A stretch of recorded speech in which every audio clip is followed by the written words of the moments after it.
My name's Rachael Ray, and this is my house.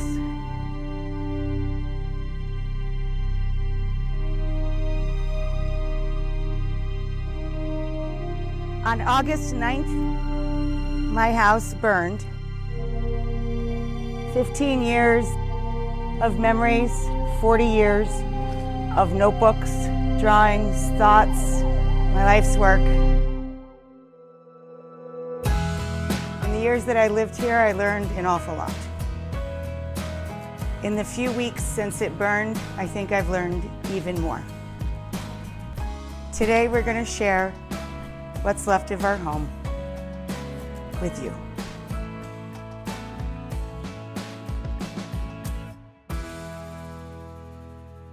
So on August 9th, I thought that our summer vacation was going to begin because John was going to go play golf for the first time with other human beings.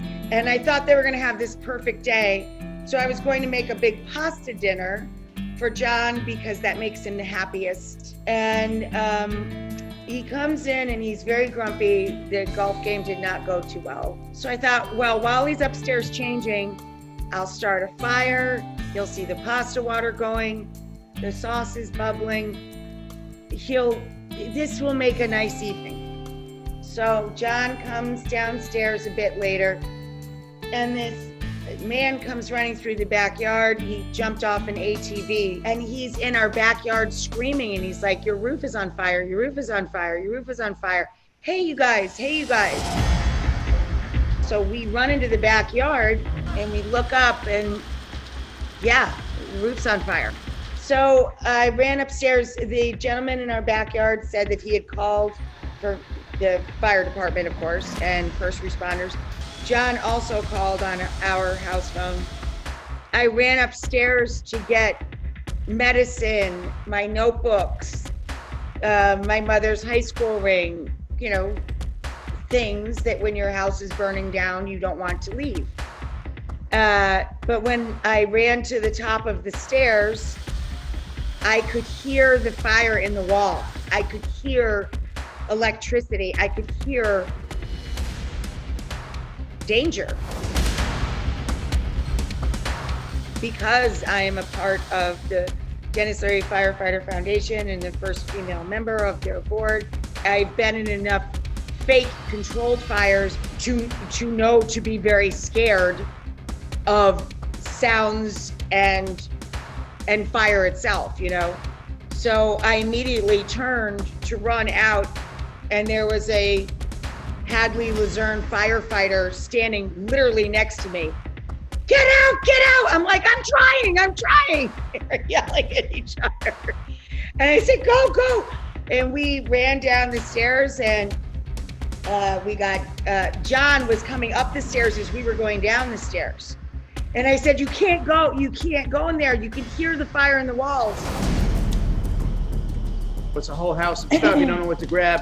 The first thing that popped into my mind was take your laptop and take a phone charger. And that's all I thought of. And then I heard, those are the two things I thought of. And then I was going to get more stuff, but I heard crackling on the other side of the wall. I said, nah, we're going to leave now. We're good. We left our house. We came down the hill, me and my flip-flops, but that's all we left with, basically, was our dog, the clothes on our back, flip-flops, and John's shoes. We literally were just watching our house burn and burn and burn, and it wouldn't stop. And, you're just thinking, oh God, what's going to be left? The next morning, Greg Amiot, the fire investigator, put me in boots up to my hips and in gloves up my arms and in a really good quality face mask to walk through the still burning house. Went up there the next day, and you just don't know what's going to be left and what you're going to lose. So neither of us had any clothes at all other than what we were wearing. So we walked in, and there's just devastation everywhere. We're like, oh my God, there's like no house left. And then we went upstairs to our bedroom, figuring, oh, maybe there's some clothing or something, like ash, just piles of ash. So guys, this is more B-roll of what happened upstairs. Greg's with us. I asked him for permission to come up here first. This was our bedroom and our library, and that was our bathroom and our dressing area. It's a nice breeze, no need for air conditioning. There's nothing funny about this. It's incredible that something that wasn't even 15 years old. What caused the fire was simply, and we have our fireplace cleaned twice a year, and our house was less than 15 years old. It was 14 years and change. Creosote buildup. It's just built up in the chimney, and the chimney basically spit, and a fire ember fell on the roof, and the whole house came down. Whew. Okay, we're good. Maybe we should go now because this is creepy. Okay, I'm good. I don't want to see no more. This was our entryway. It was filled with paintings and pictures. This melted piece of wall here is where Tony Bennett's picture that he sent me of children tobogganing used to hang. This was our dining room. Oh. This was our living room. We did a whole lot of living in here too. So I think that what we've learned since the house burned is just waves of gratitude that we're alive, and all the people that have reached out to us, people that we know, but total strangers from all over the world. But the waves that come over us, we never see them coming. Thankfully, we haven't had them on the same day. One of us has a breakdown at a time. For me, the first one was knowing that I lost most of my mom's handwriting because my mom has very bad macular degeneration. And this year on my birthday, she tried to write on my birthday card so I'd have another sample of her handwriting, which is very sweet. But so many books that were special to us, and letters and notes, of course, my life's work, notebooks that date back decades. Unfortunately, this is where I kept all of my notebooks and papers. This was where John and I nested. And this was where all my photo albums used to be. John lost all of his music charts going back decades, all of his work. Notebooks, first editions, special letters, photographs, our history with Isabeau, our 15 years with our dog.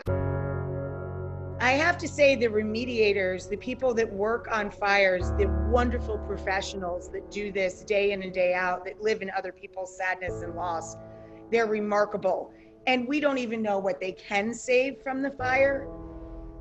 So we may get some of those things back. No problem telling what the weather is. If you can climb over this, that used to be the guest wing. John's music studio was over the garage, and it's a separate building, and they feel that they can save that.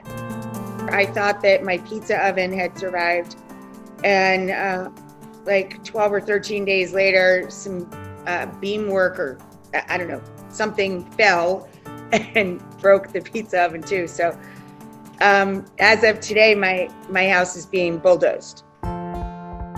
Losing stuff is really bad, especially stuff you can't replace. You know, clothes can be replaced. Your notebooks, you know, my music books, they're not so easily replaceable. But the most important thing is life. And we were lucky that we got out unharmed. We got our Bella out unharmed. And that's really the most important thing. You know, the house, we'll rebuild the house. It'll be back. I couldn't be more grateful. Grateful for my life. Grateful that I can survive this and rebuild a home, and grateful for people like Greg in our community that help us all move forward and on to the next great chapter of our lives together. We're going to get there stronger and better than ever.